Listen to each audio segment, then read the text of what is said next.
7 अक्टूबर 2023 सुबह सुबह एक न्यूज सोशल मीडिया प्लेटफॉर्म पर फ्लोट करने लगती है। हमास ने इजराइल पर हमला बोल दिया है। सुबह के करीब 6:30 बजे हमास की तरफ से इजराइल पर रॉकेट की एक बौछार की जाती है, जिसकी आवाज तेल अवीव बेशेरवा तक सुनाई देती है। हमास के लड़ाके मोटर पैराग्लाइडिंग की मदद से IOF इजराइल ऑक्यूपाइड फिलिस्तीन में लैंड करते हैं। इजराइल के बनाए हुए बॉर्डर्स को बुलडोजर से तोड़ दिया जाता है। हमास का कहना है कि उसने 2 मिनट में 5000 रॉकेट लॉन्च किए, जबकि इजराइल मिलिट्री कहती है कि नहीं, 5000 नहीं बल्कि 2500 रॉकेट फायर किए गए। हमास ने इजराइल के कई टैंक को तबाह कर दिया, इजरायली सिटीजन को पकड़ लिया, इजरायली मिलिट्री बेसिस पर अटैक किया गया। इस बीच हमास की आर्मी विंग अल कसम ब्रिगेड के चीफ मोहम्मद दीफ एक अनाउंसमेंट करते हैं और लोगों को बताते हैं कि इस ऑपरेशन को ऑपरेशन अल अक्सा फ्लड नाम दिया गया है। जिसके बाद इजराइल के तरफ से भी हमास के हमले के बाद इसे वॉर डिक्लेयर कर दिया गया। फिलिस्तीन के गाजा स्ट्रिप पर मैसिव एयर स्ट्राइक करी गई। गाजा का रिहायशी इलाका मलबों में बदल दिया गया। इलाके के इलाके खंडहर होते गए। हर तरफ से सिर्फ चीखें सुनाई दे रही। किसी ने अपने बाप को मरते देखा तो किसी ने अपनी मां को, तो किसी की पूरी फैमिली इजरायली एयर स्ट्राइक में मारी गई। गाजा के खान यूनिस में मौजूद एक मस्जिद को तबाह कर दिया गया। खान यूनिस की एक पूरी फैमिली इजरायली एयर स्ट्राइक में मारी जाती है, जिसमें 3 लड़कियां और 2 लड़के जो सिर्फ 3 महीने के होते हैं, उनकी भी मौत हो जाती है। और इजराइल अपने इस ऑपरेशन को ऑपरेशन आयरन सोर्ड्स नाम देता है। हमास और इजराइल के बीच शुरू हुए इस वॉर में अब तक 1000 से ज्यादा लोगों की मौत हो चुकी है, कई हजार लोग इंजर्ड हैं। और इस पूरे इंसिडेंट में दुनिया 2 साइड में बटी हुई है, जिसमें कुछ इजराइल के सपोर्ट में है तो कुछ फिलिस्तीन के। कुछ इजराइल को टेरर स्टेट बता रहे हैं तो कुछ इजराइल को शांति दूत साबित करने में लगे हुए हैं। कुछ हमास को टेररिस्ट ग्रुप कह रहे हैं तो कुछ उन्हें फ्रीडम फाइटर बता रहे हैं जो अपनी जमीन के लिए लड़ रहे हैं। तो उसमें कुछ ऐसे भी हैं जो सिर्फ इस वजह से खुश हैं कि मुसलमानों को मारा जा रहा, उनके घरों पर बम बरसाए जा रहे हैं, उनकी मस्जिदों को ध्वस्त किया जा रहा। ऐसे में आपके लिए समझना इंपॉर्टेंट हो जाता है कि आखिर इस पूरे वॉर के पीछे की कहानी क्या है, हमास क्या है, क्या वाकई हमास एक टेररिस्ट ग्रुप है, क्या इजराइल दूध का धुला हुआ है, इसकी क्या हिस्ट्री है, सब कुछ जानेंगे आज के वीडियो में। पहले इस विवाद की पूरी हिस्ट्री को समझते हैं। 19th सेंचुरी ये वो टाइम था जब फिलिस्तीन और इजराइल के बीच दुश्मनी की नींव डाली गई। 1914 से पहले पूरा का पूरा फिलिस्तीन ऑटोमन एम्पायर के कंट्रोल में आता था। फिलिस्तीन में मौजूद यरूशलेम की अल अक्सा मस्जिद, जो मुसलमानों का पहला किबला है, इसे बैतुल मुकद्दस भी कहा जाता है, वो भी ऑटोमन एम्पायर के हिस्से में आती थी। यहाँ तक सब कुछ ठीक था।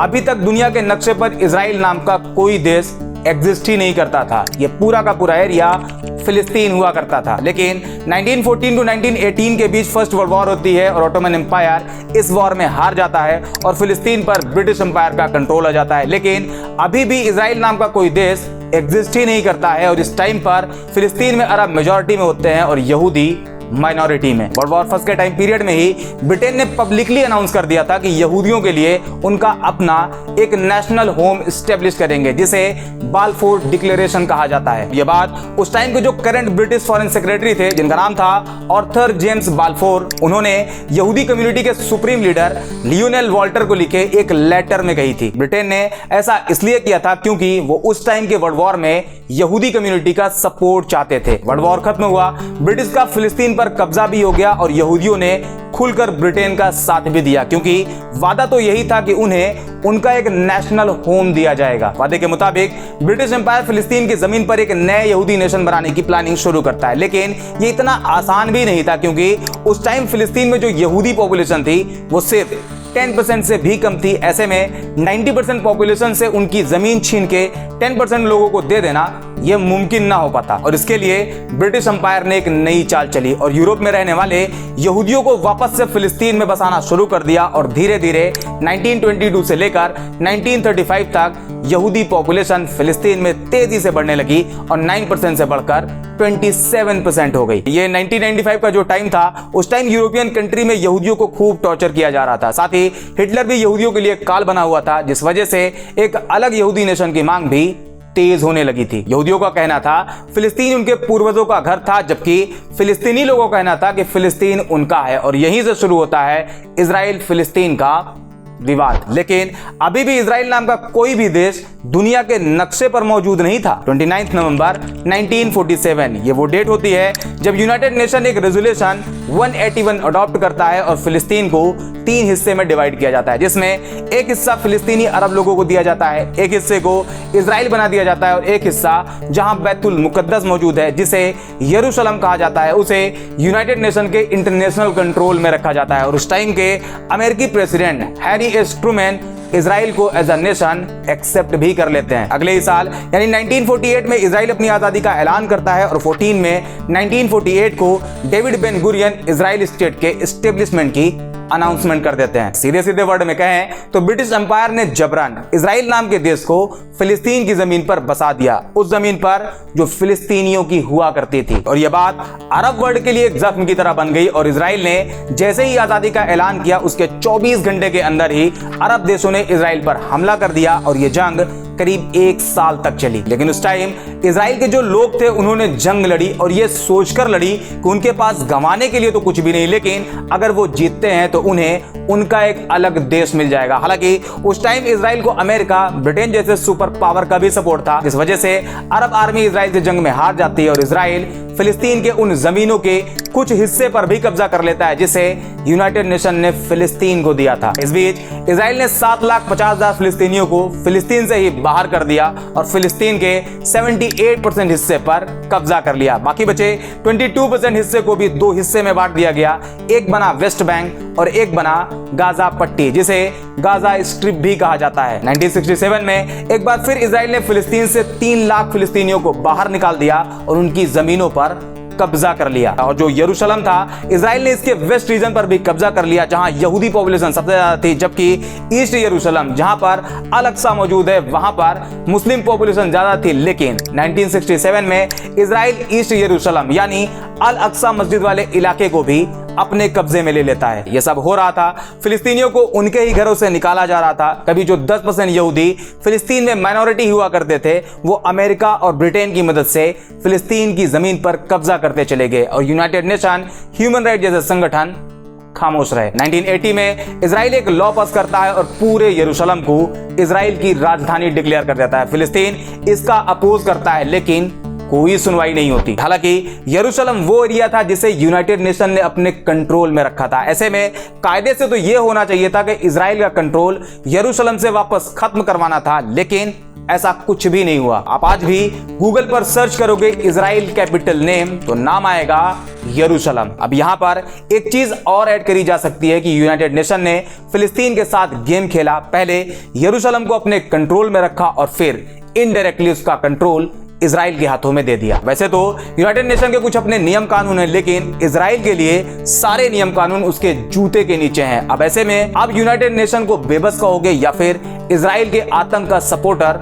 वो फैसला आपको करना है। अब आते हैं हमास पर। हमास एक ऐसा संगठन है जिसे कोई टेररिस्ट ग्रुप मानता है तो कोई फ्रीडम फाइटर जो अपनी जमीन के लिए, अपनी कंट्री के लिए लड़ रहे हैं। इस पॉइंट को भी समझते हैं। 1948 के इजराइल और अरब देशों की जंग के बाद फिलिस्तीन के जो 2 हिस्से बने जिसमें एक था गाजा स्ट्रिप, उस टाइम उस एरिया पर मिस्र यानी इजिप्ट का कंट्रोल था। 1967 की जंग के बाद इजराइल ने गाजा पर भी कब्जा कर लिया और 25 साल तक उसे अपने कब्जे में रखा। 1967 के बाद इजिप्ट का कंट्रोल गाजा स्ट्रिप से खत्म हो गया, लेकिन उस टाइम इजिप्ट में एक ऑर्गेनाइजेशन थी जिसका नाम था मुस्लिम ब्रदरहुड और इसी से जुड़े गाजा के एक मुस्लिम लीडर थे जिनका नाम था शेख अहमद यासीन। और 1987 में अहमद यासीन मुस्लिम ब्रदरहुड के गाजा ब्रांच के तौर पर एक संगठन खड़ा करते हैं जिसे नाम देते हैं हरकतुल मुकावमतुल इस्लामिया यानी हमास। और हमास के अंदर एक और विंग बनाया जाता है जिसे नाम दिया जाता है अल कसम। अल कसम को आप हमास की आर्मी भी कह सकते हो। वही हमास का अल कसम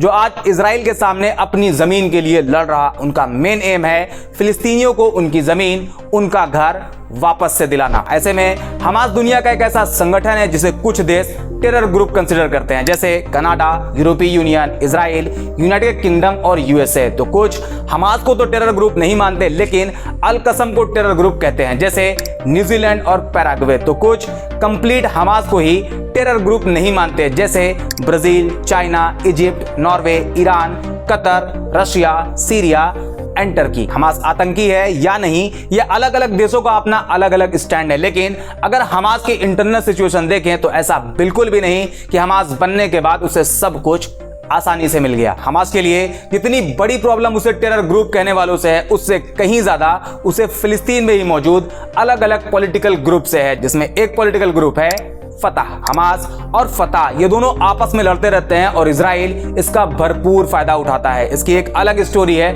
फिर कभी आपको बताएंगे। आज बात सिर्फ हमास की। 1987 में हमास बनने के बाद हमास और इजराइल के बीच खूनी खेल की शुरुआत होती है। इधर से हमास अटैक करता है तो उधर से इजराइल, और दोनों तरफ सिविलियन ही मारे जाते हैं। लेकिन हमास के पास वो फैसिलिटी, वो टेक्नोलॉजी नहीं जो इजराइल के पास है, जिस वजह से जान माल का ज्यादा नुकसान हमेशा फिलिस्तीन का ही होता है। इसके बारे में आगे आपको बताएंगे। हालांकि 1994 के बाद हमास की तरफ से कहा गया कि अगर इजराइल 1967 के पहले जिस एरियाज पर अपना कंट्रोल रखता था वो उस पर वापस चला जाए, जो अब तक नुकसान हुआ है उसकी भरपाई करे, फिलिस्तीन में फ्रीली इलेक्शन होने दे और जो फिलिस्तीनी रिफ्यूजीज हैं उन्हें वापस से फिलिस्तीन में आने दे, तो वो ये सब रोक देगा। लेकिन फिलहाल अब तक ऐसा कुछ नहीं है और इजराइल आज भी फिलिस्तीन की जमीन पर अपना कब्जा बनाए हुए बैठा है। साल 2006 में फिलिस्तीन में पार्लियामेंट्री इलेक्शन होते हैं और इस इलेक्शन में हमास की जीत होती है और ओपोनेंट पार्टी फतह हार जाती है। हमास के जीतने के बाद अब एंट्री होती है इंटरनेशनल संगठन की। यूरोपीय यूनियन,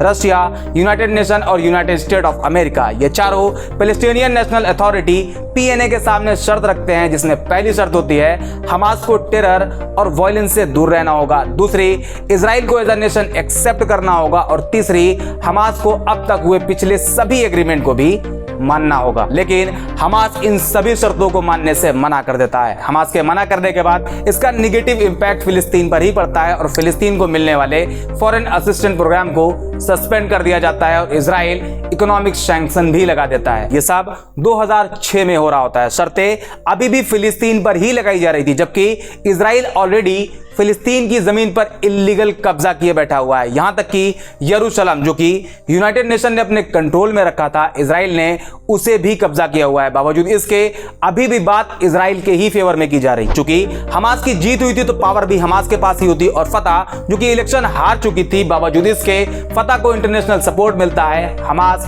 और फतह के बीच तनाव पैदा होता है और साल 2007 में हमास गाजा पर कंट्रोल ले लेता है और वेस्ट बैंक पर PNA, जिसे PA पैलेस्टीनियन अथॉरिटी भी कहा जाता है, उसकी एफिलिएटेड पार्टी फतह का कंट्रोल हो जाता है और तब से लेकर आज तक यही कंट्रोल बना हुआ है। फिलिस्तीनियों के राइट्स को लेकर PA समझौते और बातचीत को अहमियत देता है, जबकि हमास लड़के हासिल करना चाहता है और हमास के इसी एग्रेसिव ऑपरेशन की वजह से इजराइल और हमास के बीच जंग होती रहती है। अल जजीरा के अकॉर्डिंग इस जंग में साल 2008 से लेकर अब तक 6407 पैलेस्टीनियन लोगों की मौत हुई है, तो वहीं दूसरी तरफ 308 इजरायली मारे गए हैं, जबकि 1,52,560 पैलेस्टीनियन इंजर्ड हुए हैं, तो वहीं दूसरी तरफ 6307 इजरायली घायल हुए हैं। हमास रॉकेट मारता है और अगर एक इजरायली सिटीजन की मौत होती है तो उसके डिफेंस के नाम पर इजराइल एयर स्ट्राइक करता है और सैकड़ों लोगों की जान ले लेता है, जिसमें बच्चे, औरतें, बूढ़े सभी होते हैं। एक NGO के अकॉर्डिंग पिछले 2 डिकेड में इजरायली मिलिट्री 2171 पैलेस्टीनियन बच्चों को मार देती है, जबकि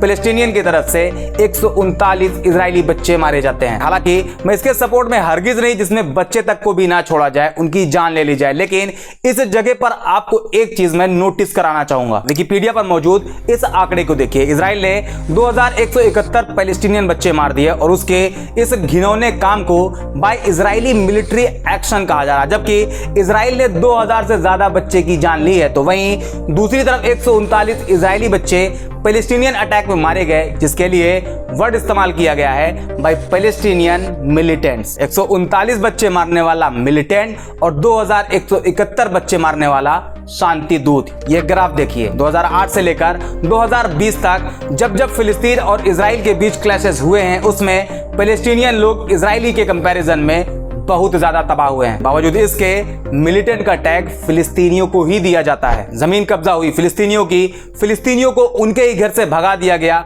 उनके ही बच्चे सबसे ज्यादा मारे गए, उनकी औरतों को ही टारगेट किया गया, उनके मकान तबाह कर दिए गए। जो फिलिस्तीन 1948 से पहले ऐसे हुआ करता था वो आज के टाइम पर सिकुड़ता हुआ इस पे आ गया, लेकिन फिर भी मिलिटेंट का टैग फिलिस्तीनियों को और सपोर्ट इजराइल को। अब यहां पर एक सवाल यह भी आ सकता है कि वायलेंस क्यों, फिलिस्तीनी निगोशिएट का रास्ता क्यों नहीं अपनाते? तो इसका जवाब है बिल्कुल निगोशिएट होना चाहिए। और आज का जो टाइम चल रहा 21st सेंचुरी, इसमें तो निगोशिएशन ही बेस्ट ऑप्शन है। और इसलिए क्योंकि आज के टाइम पर वेपन टेक्नोलॉजी हाईली डेडली है और ऐसे टाइम पर वॉर कहीं से भी किसी मसले का हल नहीं। लेकिन फिर भी इजराइल ने तो फिलिस्तीन को बर्बाद कर दिया। लेकिन एक चीज इस पे मैं और ऐड करना चाहूंगा। आपने ये जरूर सुना होगा कि इजराइल क्लेम करता था कि इजराइल दुनिया की सेफेस्ट कंट्री है, कोई परिंदा भी इजराइल पर नहीं मार सकता, उसका आयरन डोम उसके बॉर्डर्स की निगरानी करता है। और उसके इन सारे क्लेम्स की हमास ने